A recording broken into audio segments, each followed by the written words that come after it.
and I would love to hear your comments on this. And this is what I love. I love you, Audrey, because you follow that question up by saying, however, no matter what, I continue to listen to the Circle of 12. I just love Kryon, Lee, Monica, and all the members. Oh my gosh, Audrey, we just love you for your energy and your delightfulness, and nearly 80 years old and doing all of this. How amazing you are. What an inspiration. Audrey has been saying it seemed like nothing has changed. I want to talk especially to seniors and those who are in their 80s or beyond. And I'm going to give you a statement that Kryon has given. You don't know what hasn't happened. I want you to think about this. So you may have aches and pains, and you still have aches and pains, and you get up and you're in the Circle of 12 and you still have aches and pains. You don't know what hasn't happened. Maybe you've received a healing that's going to extend your life with aches and pains of age. It's possible.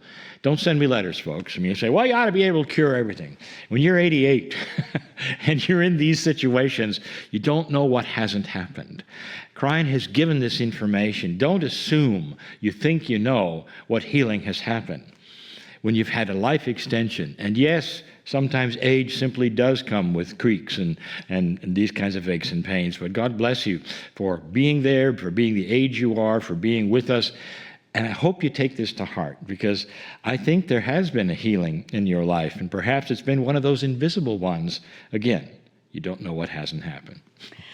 Beautiful answer, Lee. And let's move into a meditation and a channeling from Kryon.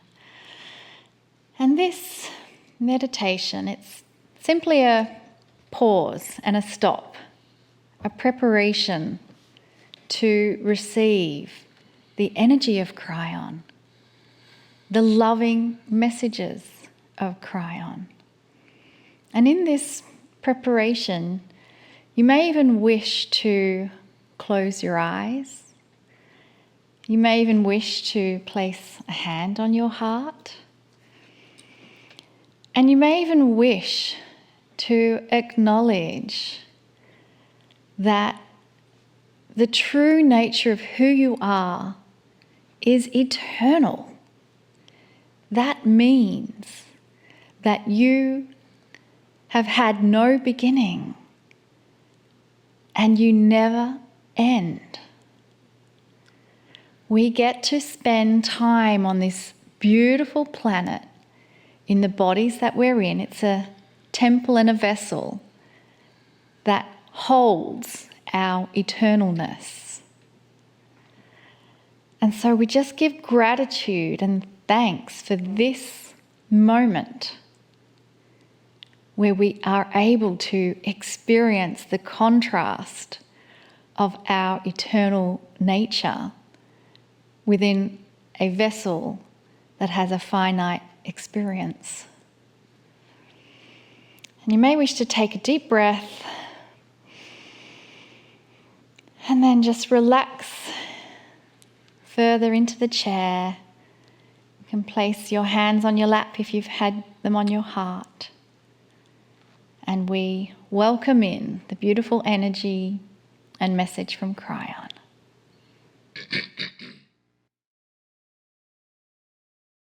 Greetings, dear ones. I am Kryon of Magnetic Service. This month has a theme. We have been giving every single month a theme of 4 messages. And this is no different.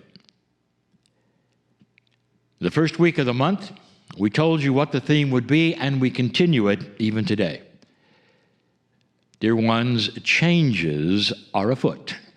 And what this truly means is change is that which is, I would say, I would indicate more than not what you're going to experience in this new energy. That is perhaps the biggest element that you could say, well, what was then and what was now, what has happened before, what has happened after COVID, it's change.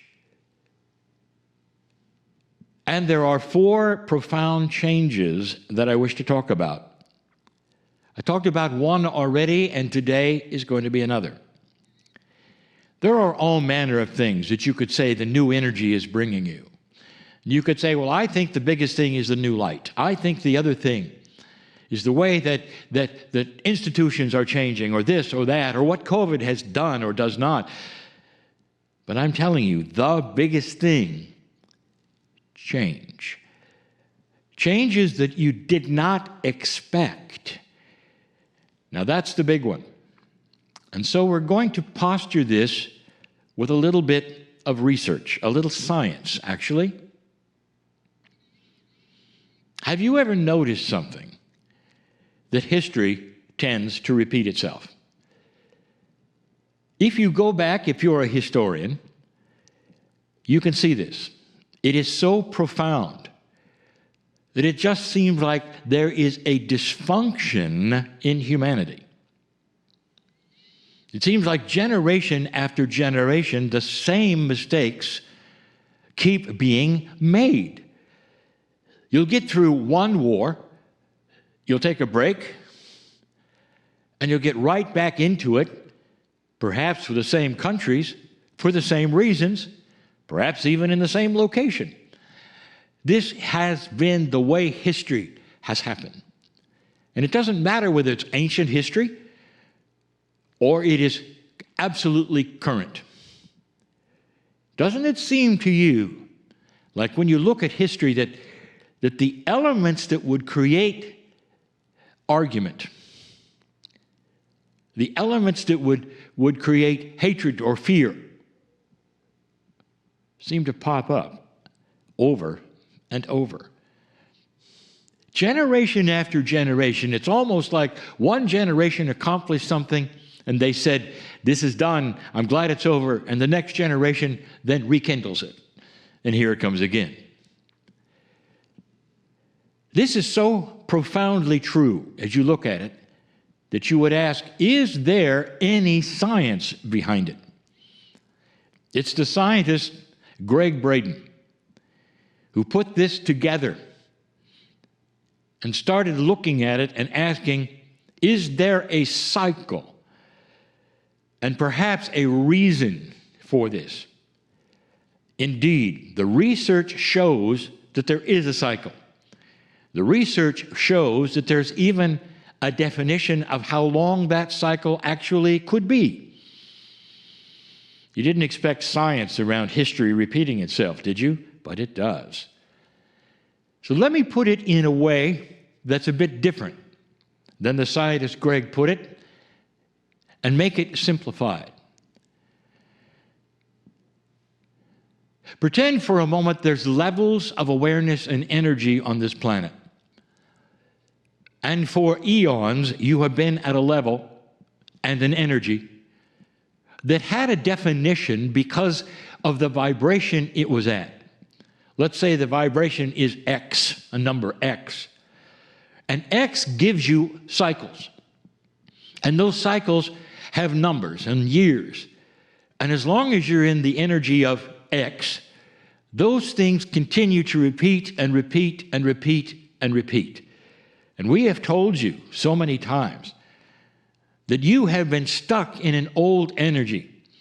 As long as you can remember, as long as you can look at your history books, it just seemed that energy, that low energy was there. Suddenly, we've told you a new energy is here, is coming, is being developed, is evolving. Let's call it X plus 1. It's a new energy. It's not necessarily Y yet, but it's X plus 1. It means it's starting to evolve. Question for you, if you've been listening. If you're in X plus 1, will the same cycles then repeat? Or would it be a new energy enough so that you're on like another track? I want you to see and envision something. You're on a train and it's on a track that it's always been on. It goes in a circle.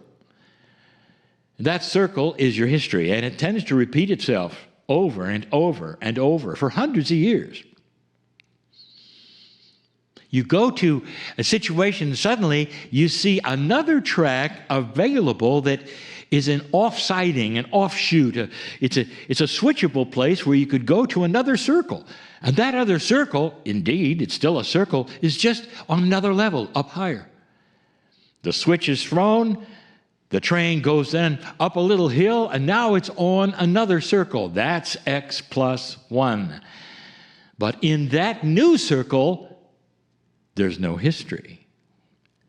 Are you seeing? You've never been around that circle. Oh, it's a long one. Maybe it lasts 50 years. Maybe it lasts a generation or more only.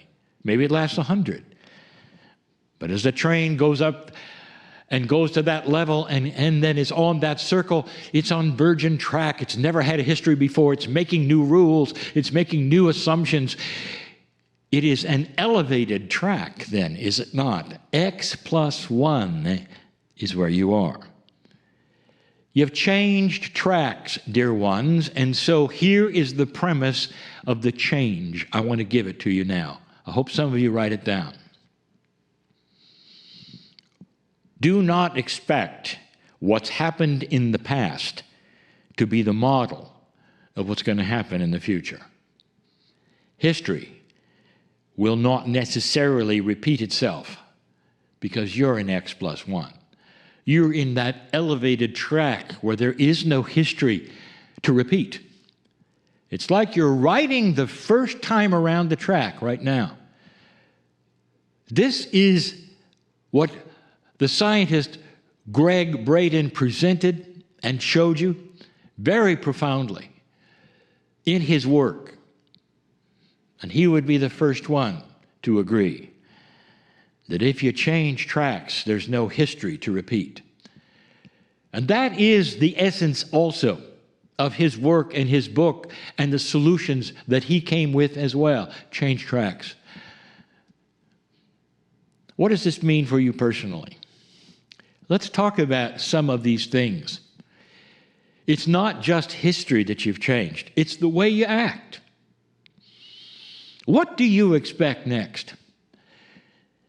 If you've been around many people and they're talking about, for instance, coming out of COVID, or what's next for the planet now that things have changed this way, what kind of things do you hear? Well, there are those who say, well, we're supposed to be in the new normal. But I'm not seeing it. You know, don't you, that the government will never change? It's the government, you know. People are not going to change. You know, they're people. We've got race problems. That's not going to change. It never has. It's just going to settle down. Nothing's going to be accomplished. Over here, the crime over here, it's just going to return. You've heard that over and over, dear ones, because that's how humans think. They get together and they discuss what's wrong with the planet, and they've decided everything is wrong with the planet. And if anyone has hope, they'll tell them it's only hope for a moment, and it's going to return to the old track it used to be on. You know I'm right. What do you do when your friends sit around and discuss how everything is going to return to where it was, and the corruption is never going to get better, and the greed is never going to get better, and the humans never get better, and you can just expect the worst? What do you do? Well, the first thing we have discussed even before is don't join in. Now, you can listen if you wish to. You don't have to walk out. But if they turn to you and ask, you can say, well, I think there's more hope than there has been in the past. That's what's happening in my life anyway. You don't make them wrong. You show them light.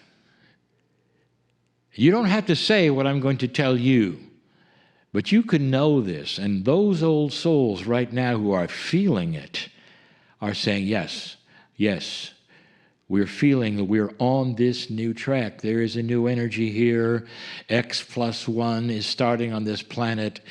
You are not going to experience in the future what you experienced in the past. There's no rule that says it's going to go back to the way it was. There just isn't. Where is it going then? And this is where you can say, I don't know.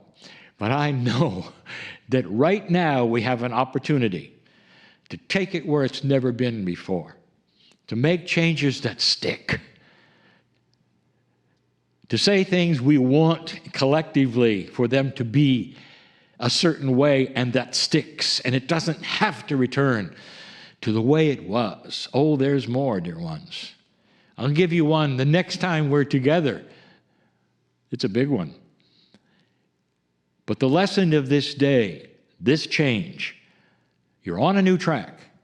Do not expect what's happened in the past to be your future. Can you go there with me? Can you understand this? I hope so, old soul, because that is your lineage, and that is why you're here, to see it and to make the change. I am Kryon, in love with humanity. And so it is.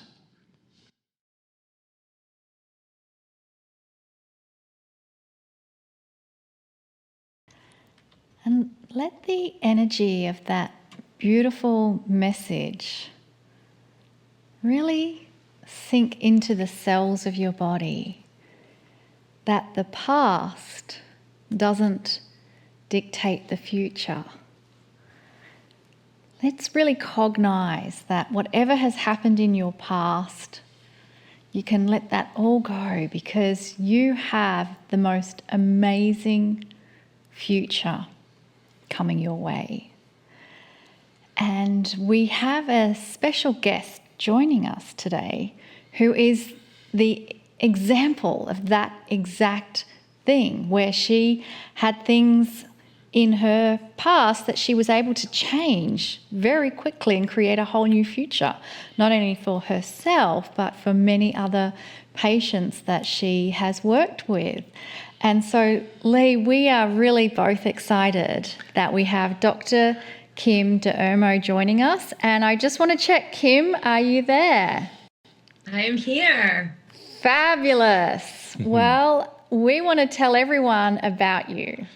Dr. Kim D'Ermo, this is one of the things that I just love.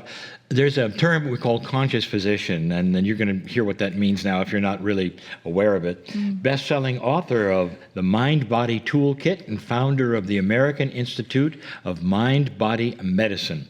She assists clients all over the world to tap into their body's wisdom and reverse pain, fatigue, anxiety, and end disease. Now, Kim knew at a young age that she was here to be a doctor, and she was here to share her awareness that our thoughts create reality.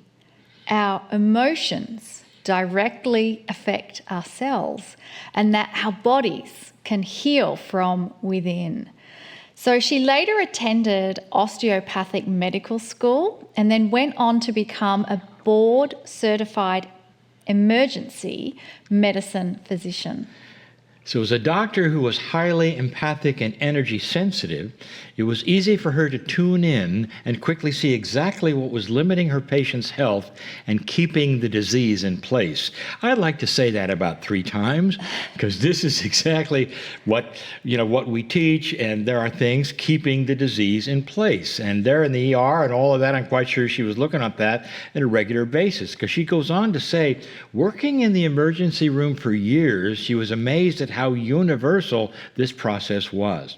As a mind-body medicine physician, she has now created a career centered around the body's wisdom, not centered around the disease. Oh, I absolutely love that. Now, Dr. Kim has assisted thousands of patients using mind-body medicine to resolve issues such as chronic fatigue, autoimmune illness, chronic pain, fibromyalgia, anxiety, cancer, food intolerance, migraine headaches, and so much more. This is the kind of doctor I want to find. I would actually have searched for this kind of a doctor even in my area, just to go for checkups and things like that. And here we have one right with us. Dr. Kim, welcome to the show. Well, thank you so much for having me. This is a beautiful moment for me, too. Oh, well, we are so delighted. And Kim, I want to hear your story. Yeah. And you are rare, because sounds like at a young age you were already consciously aware of how we create our reality. Well, I had an awakening experience really early on. I grew up in the Boston area, and my sort of foundation was in like a Catholic, not super religious, but Catholic upbringing, and what you see is what you get. It wasn't super spiritually connected necessarily. My grandfather was a doctor, and it was sort of that old school thought that you listen to the doctor, you do what they tell you, don't ask too many questions, maybe. And certainly really grounded in the physical reality being the only reality considered. And, I'd always been very, very sensitive and empathic. I mean, of course, I didn't have that word at the time to even know what that was. I just thought something was wrong with me. And I understood I didn't really operate and function the way everyone around me seemed to. And tried to just stay under the radar with what the insight was, and that the mind is creative, that we're actively part of everything around us, where we're creating our reality. Thoughts are things. But at the time, that was a little bit crazy. So, I had an anxiety disorder. I was medicated. I had a lot of depression. I didn't really understand how I fit in. So I tried harder and harder and harder. And it was really clear when I, like at about age 16, smoked marijuana with my boyfriend and had like the roof came off the top kind of thing. Like all of, the veil was taken away, so to speak. I could actively feel my life getting created in front of me as a reflection of my thoughts, as a reflection of my intention. And I had no practice with this at all. So it was really, really chaotic, that the buffer was sort of released, and now it was like instant manifestation. And I would just say it was a really destabilizing experience. And it did look really crazy to everyone around me, So of course they brought me to the emergency room. This woman's talking out of her head. My boyfriend, interestingly, really got it, because he was a really spiritual guy and understood I was connecting with something deeper. But in the midst of all of this, it was really hard for me to put together what happened. And it took years to really integrate the wisdom and the clarity that came in, because once you have that experience of like the veil being released, you can't ever really go back inside the box. You can't ever really see the world as flat, so to speak, or that the physical is all there is and we're separate and disconnected. And so that wasn't going to work for me. But I also knew I didn't have anybody in my world that I knew of that I could speak to about it. So I just tried really hard to comply, if you could call it that, and just fly under the radar until I could get to like be a responsible adult and like find someone who was also of that awareness, who could really speak my language and really understand what I knew and what I saw and the insight I had. So with that insight came the awareness of what's currently happening in our world and in our medical system specifically, with so many people not understanding that we're connected with our body, that our body is directly responding to our mind and to our beliefs and to our even just the fear, everything that's coming up. And that illness, very specifically, like chronic illnesses that aren't getting better, were a response to this deeper inner world and the inner fear, or the inner, we buy into lack, or we think I'm separate, or I'm my body, and we go into survival and tighten, we don't even breathe, and that the body couldn't be in harmony and health when we're in that belief system and that perspective. So with this sort of download came the awareness that I was here to be a part of that, a part of the awakening in the world, and specifically in our way of looking at health and looking at disease, and how the medical system is set up in a big misunderstanding. So, of course, it made no sense to me how that was going to happen. I'm like, I'm a kid. Do I even know what I'm doing? But it changed my whole life, because I really felt like I had a calling and a purpose and a very, very deep connection with the wisdom in me. And that certainly brought me through the next several years of my life to find my way to now having created a platform to share this from a much bigger space. So at the beginning, I was telling everyone how you really did change your past and create a whole new future. And what I was referring to was the fact that you had an autoimmune illness and you reversed the symptoms in 10 days. I just love that, and I want to know more. What's the timeline of that? Was that before you became a physician or during that? This was during medical school. And I also want to say that 10 days kind of can get a little glitchy because people expect it for themselves to be 10 days. But for me, it was like, call it 10 years and 10 days, right? Yeah. Because the shifting did happen in a very quick time, but it was from that onset of understanding, whoa, I'm not just a physical body. There's more to the picture. I'm a connected whole. How do I navigate this? To like literally studying all kinds of different mentors and maybe some other doctors even, because Herbert Benson founded the Mind Body Institute at Harvard. And I'd listened to Joe Borisenko speak about mind body medicine. And I'd like grabbed onto all of this and read everything I could get my hands on for years and years and years and years. And then more like spiritual exploration of that awakening process. So this was all certainly the foundation of what allowed me to have a physical shift, the manifestation in such a short time. And I think it was sort of all part of my like cosmic education to, be sitting there in medical school learning about pathology all day long. And you're constantly telling your body, like, here's everything that can go wrong. Here's how it happens. And then my body would manifest that. I had like a heart murmur and heart palpitations, and they found something on the ultrasound going on with my heart. And then when we're studying like the GI system, it was like system after system after system.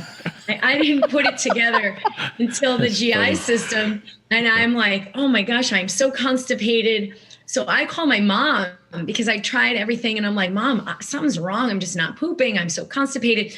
And she's the one who said, well, don't you have doctors there all day that you're learning from? Can't you ask one of them?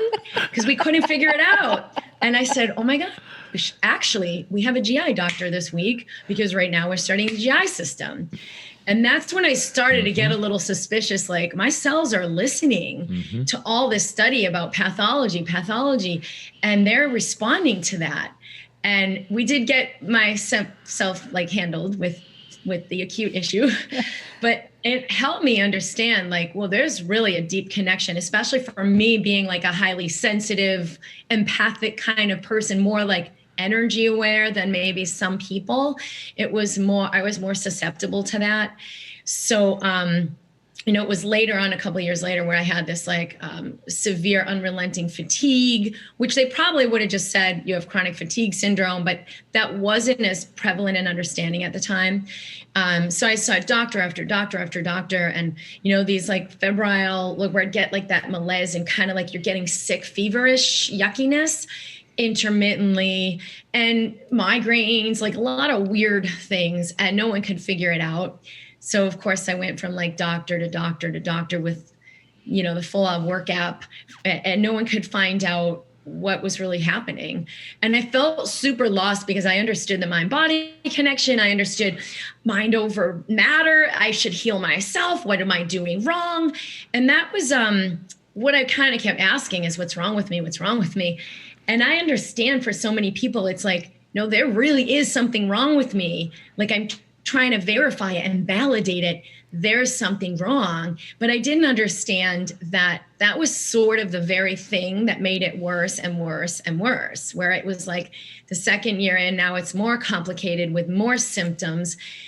And now lab changes, they did find stuff on my labs, but no one could still figure out what's at the core of this. So it was finally after being given the diagnosis of you have blah, blah, blah, autoimmune syndrome. It was a late onset juvenile rheumatoid, blah, blah, blah. And I thought, wait a minute, this is not my solution. You have to control your environment. You can't have these foods. You can't have these toxins around you. You can't have rugs. You have to have it controlled. You have to have all these medicines. And I thought, this is not my truth, because I understood that the body was reacting, like I'm overreacting. My immune system is reactive. But I thought, this isn't just a thing that like happens. A couple of years ago, I was around these same allergens and my body didn't react. So that's when I started to finally get a little insight, like, why is my body so reactive? And this was a little bit of an unlocking for me, because I started to see what's right about this I'm not getting, and actually ask my body, like, what do you need? Because if the body's wrong and I've got to fight it and I've got to fight my symptoms and suppress them, that's one paradigm, which I already understood was not the reality. But then how do I unlock the key for this understanding that my body does heal itself? It just isn't getting what it needs in order to do that, or it's getting overloaded with stuff that it doesn't need, so it's not doing that properly. And I think after that diagnosis was given is when I stopped asking that question and looking to that model, and finally asked, what's right about this I'm not getting, and looking to my wisdom.